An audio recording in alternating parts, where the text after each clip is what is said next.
Étoile du Haut est fière de lancer une nouvelle offre d'accompagnement concret et bienveillant destinée aux familles Étoile du Haut. Grâce à un partenariat précieux avec Moisson au Saint-François ainsi que Aide à domicile du Haut-Saint-François, nous serons en mesure d'appuyer davantage les parents qui hésitent à franchir le premier pas vers des services essentiels. En accompagnant les parents avec Moisson au Saint-François pour les aider à apprivoiser le parcours, planifier une épicerie économique, cuisiner avec ce qu'ils ont sous la main et surtout oser franchir la porte lors des vendredis accompagnés. Cette étape rassurante réduit le sentiment d'être jugé et facilite ensuite une participation plus autonome au service régulier de Moisson au Saint-François. Aujourd'hui, au podcast L'étoile filante, on a Cynthia de Moisson au Saint-François. Donc, le podcast aujourd'hui va être vraiment dédié à Moisson au Saint-François pour expliquer un peu les services, le panier alimentaire. Je vais laisser Cynthia expliquer davantage. Hey, salut, Cynthia, coordonnatrice de chez Moisson et intervenante précédemment pendant 2 ans. Donc, je vais vous amener un petit peu tous les envers du décor là, pour faire une demande d'aide alimentaire et puis je vais répondre à vos questions aujourd'hui. Donc, on commence par quoi, Alex? Mais on pourrait commencer en fait, c'est quoi la mission chez Moisson au Saint-François? La mission de Moisson Saint-François, c'est d'aider les personnes qui vivent des situations économiques difficiles ou qui ont des faibles revenus à mettre du pain sur leur table. Donc, on est là pour toute la population du Haut-Saint-François.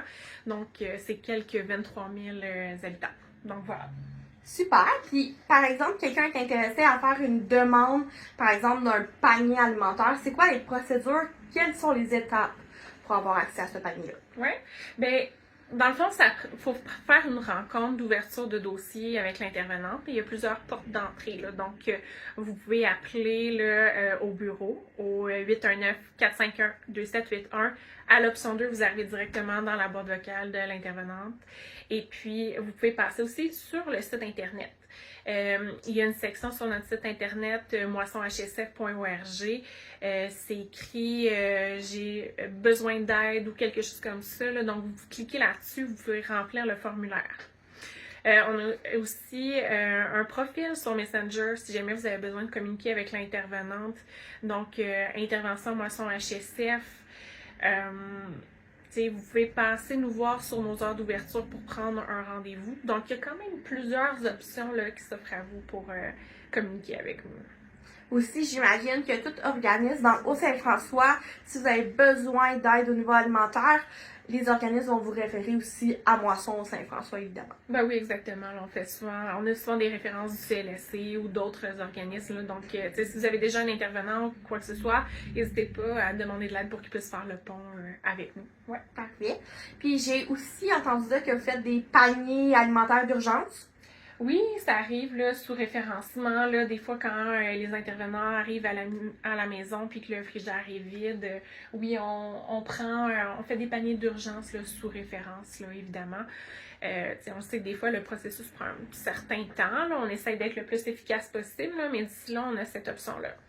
Puis, sachez aussi que si vous êtes dans l'urgence, il y a le frigo communautaire qui est disponible 3 jours par semaine, qui est souvent rempli de fruits et légumes, des viandes un petit peu atypiques, puis des repas préparés là, qui nous viennent généreusement du dépanneur Packwood et le DEP East Angus.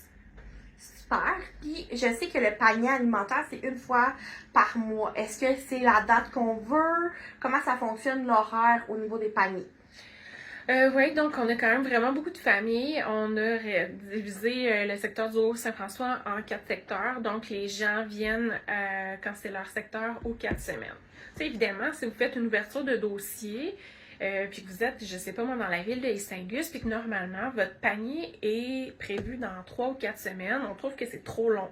Donc, on fait toujours un premier dépannage suite à l'ouverture de dossier 1 semaine après. Puis ensuite de ça, vous intégrez votre secteur aux 4 semaines. Super. Puis est-ce qu'il y a des coûts au niveau du panier? Oui, une petite cotisation qui va, là, selon la taille de votre boîte, là, entre 3 et 12 $. Donc, c'est une somme qui nous permet là, de pouvoir acheter les boîtes puis le tape. Là. Donc, au niveau des aliments, ça, il n'y a pas de frais. Mais c'est vraiment une petite cotisation là, pour l'administration là, de la distribution. Cynthia, si jamais il y a une personne qui a des allergies alimentaires ou même des intolérances, qu'est-ce qu'on peut faire pour ça?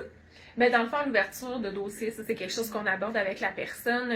Si la personne, elle est diabétique, si elle a des allergies graves, si elle a même des intolérances, lactose, gluten et tout ça, on le prend en considération. C'est sûr que des fois, on n'a pas l'alternative comme du lait sans lactose ou des laits végétaux. Par contre, si on va l'enlever de la boîte, si on voit que la personne a une intolérance. Mais sachez qu'on porte une attention particulière à ces dossiers-là. Mm-hmm. Puis aussi, j'ai souvent entendu des stéréotypes de panier alimentaire en disant que, ben là, c'est passé de date, les légumes, les fruits sont pourris. Est-ce que tu peux venir démystifier un petit peu ces mythes-là, je pourrais dire? C'est sûr que, on fait de la récupération au supermarché, c'est quelque chose qui peut être comme facile, de faire des liens, que c'est des produits qui sont défraîchis, mais tout ce qu'on reçoit est trié méticuleusement par nos bénévoles qui font d'ailleurs un travail exceptionnel.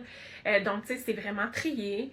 Il faut faire attention aussi avec les mentions sur les produits. Meilleur avant ne veut pas dire plus bon après. Et puis, les règles MAPAC pour les banques alimentaires sont un petit peu différentes que pour la vente. Ceci dit, ça ne veut pas dire que ce n'est pas consommable. Par exemple, au niveau du canage, nous, ce que le MAPAC recommande, c'est qu'on peut reculer jusqu'à 2 ans en arrière de la date de péremption. Mais on n'ira pas donner des choses qui datent de 10 ans en arrière. Donc oui, il y a des choses qui peuvent différer de ce que vous êtes habitué quand vous allez au marché de l'alimentation, mais sachez que c'est toujours dans la sécurité et que c'est bien fait. Donc, on peut s'attendre quand même à avoir des aliments qui sont sains à la consommation.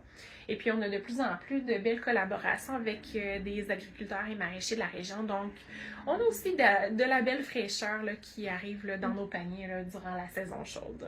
Ben, super, merci Cynthia, c'était vraiment très clair comme information. Ben, ça me fait plaisir. Puis, au plaisir de se revoir dans peut-être un prochain podcast. Ça fait plaisir. Salut! Bye!